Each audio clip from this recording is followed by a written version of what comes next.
Hey guys, how's it going? Toofty here, and if you like infographics, you're in for a treat. In this video, we're exploring TF2 food chains. This is an episode I've wanted to do for a long time, and it's an idea I've had, but I wasn't sure where it was going to lead me. I knew I wanted to explore the various counters in TF2, and my goal for the video was to create some kind of diagram to illustrate the food chain for all the TF2 classes, but it proved to be more difficult than I thought. Now, many games use counters or a rock, paper, scissors dynamic when balancing their characters. For example, in war games you have the spiky chaps who like to poke the horsey boys, who then go on to stomp on the stick launchy ones. Or you have the modern class-based shooters like Overwatch, which has great examples of this, and many other games I'm sure do this too. For example, here I think we have Torbjorn, who's trying to kill Legolas, but never played this game in my life before. And of course it goes without saying that TF2 has plenty of great examples of this rock, paper, scissors dynamic, some of which are very clear and intentional, but I wanted to make a complete diagram with every possible relationship shown, and this is what proved to be really challenging. So first we're going to quickly talk about the research I did, the method used, and then finally we'll jump into the diagrams that I created. Timestamps in the description below if you're impatient and want to jump to a certain section.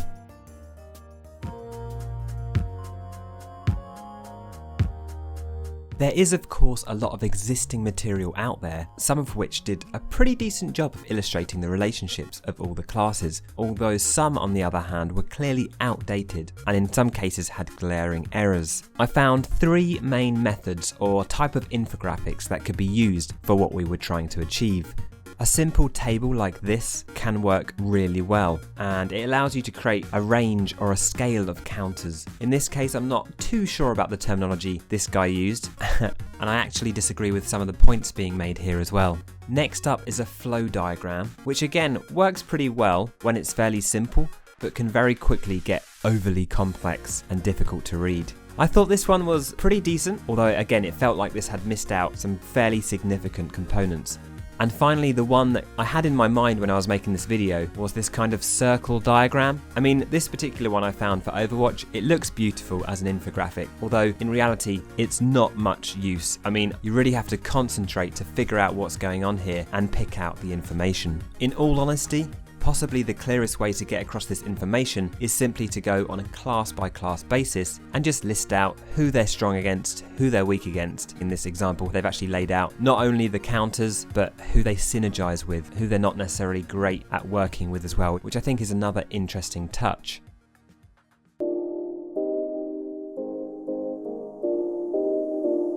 So what I wanted to do is try and create a table, a flow, and a circular diagram for TF2 to see which would work best.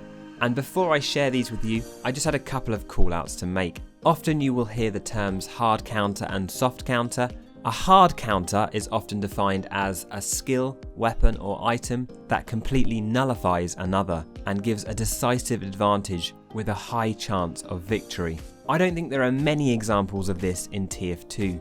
One I can think of is, say, Scout versus a turtling Engie. Without anyone else in the game, there's not much he can do aside from using his bonk and doing some crazy mad play where he gets the Engie to kill himself. But because these are quite rare, I'm going to use just the term counter, not hard counter. Just bear in mind, in most instances, I just mean a kind of medium counter. And secondly, I found a definition for a soft counter as being a response to an attack that still causes some damage to be suffered, but less damage than if that soft counter had not been played. So it gives you somewhat of an advantage, but victory is not necessarily assured. An example of this for me was the Pyro Air Blast versus a soldier. The fact that the Pyro has that tool, it gives them somewhat of an advantage to somewhat counter that soldier, but by no means is it necessarily a done deal. So we're going to be looking at counters and soft counters, but not necessarily hard counters as such. A few other callouts. Obviously the choice of weapon has an impact on all these relationships, and there are so many weapons in the game, I can't go into all of them for this video. So we're going to kind of focus more on the general characteristics characteristics of a class and mainly their stock weapons. I think in most cases, whatever weapon you choose, your counters stay similar. I'm sure there are some examples that go against this. Say if you're playing a base jumping soldier, then where a pyro may have been a soft counter for you, if you're flying through the air, raining down death from above, he's probably less of a threat. But yeah, there's loads of weapons like the Razorback that help to reduce the counter of the spy, a Wrangled Sentry that kind of helps to reduce the counter of a direct hit, and so we're going to have to try and simplify this for the sake of these diagrams. A final couple of things, we're going to separate out the Demo Knight from the Demo Man, whereas Huntsman I'm actually going to bundle in with Sniper. I've also treated the Medic separately because he has a very unique role in this game, and we'll talk about that later.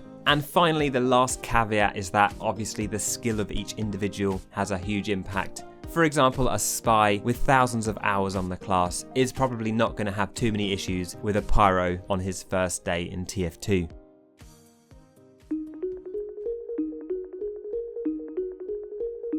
So first off, we're going to look at the table, and this I found was the most successful way of getting across this information. So let's very quickly zoom through these counters, and the way you read this is from the top down. So you choose one of the top icons and you go, right, I'm a scout. That means I counter Demo Man, Sniper, and in my opinion, I somewhat counter the spy. So the yellow skulls mean a fairly strong counter, and the semi-transparent skulls mean a soft counter. I'm going to go through them all quickly, and at the end we'll go back and discuss some of the more controversial ones. So Soldier counters Engineer, Pyro counters Spy, and somewhat counters Soldier and Demo Man. Demo Man counters Engineer, Heavy counters Demo Knight, and soft counters Scout and Pyro.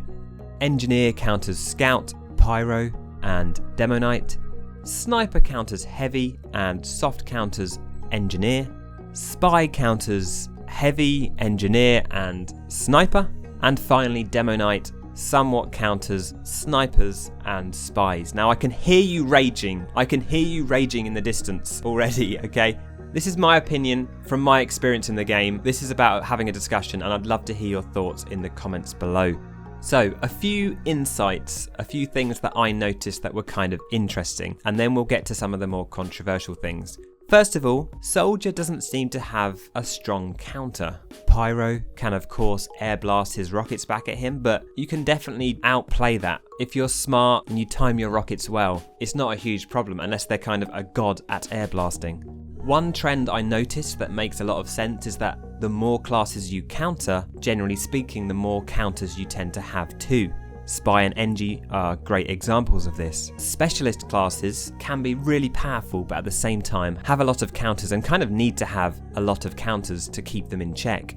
And I would say maybe Engie has the most counters in TF2. And as I said, I'd love to hear your thoughts on that in the comments below. So just a few call outs and a few items I'd love to get your thoughts on in particular. One of them is the Scout versus Demo Knight relationship.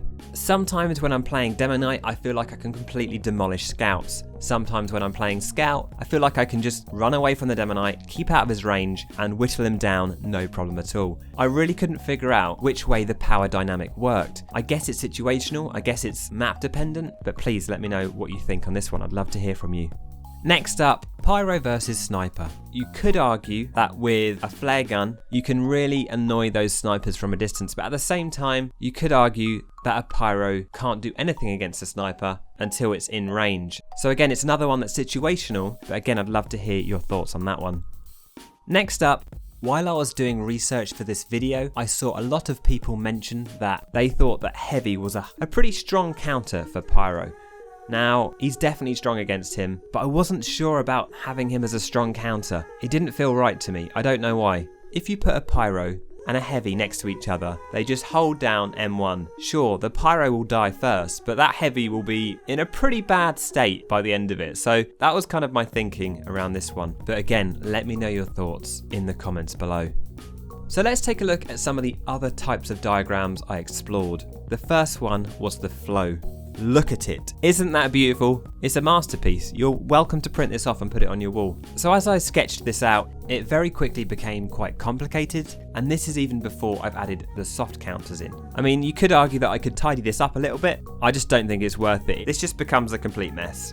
So yeah, last up is the circle diagram. And again, as we add in the counters, this too gets quite busy fairly quickly, but at the same time, it has a nice aesthetic to it, to be fair. It feels like quite a nice infographic, but in reality I don't think it's that useful in terms of actually reading the information. And for some reason I forgot to put Demonite in this, so I'm going to pretend I did that on purpose. And actually when you look at one class at a time, I find it becomes really clear. So here Engie and Heavy completely demolish Demonite. Demonite is pretty decent against spies and snipers. A couple of unknowns for me, those were two that I was a little bit unsure of.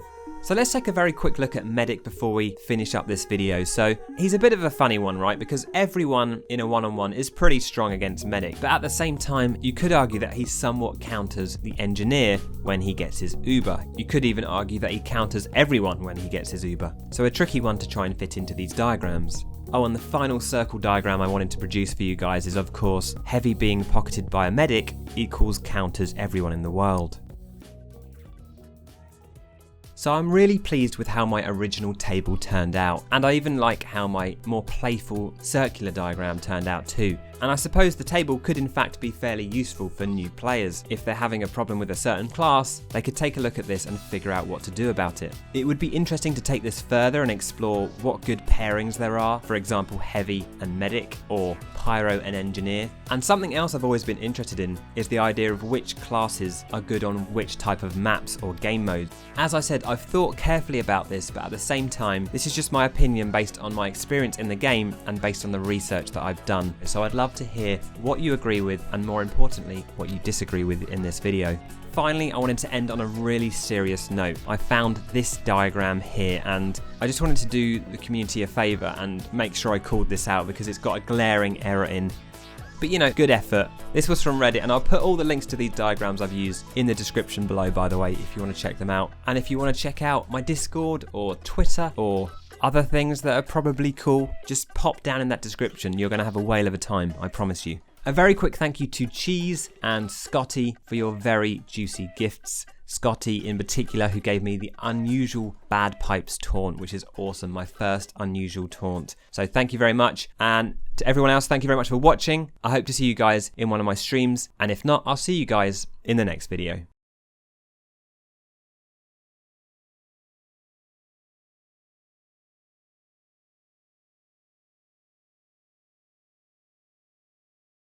In 30 seconds.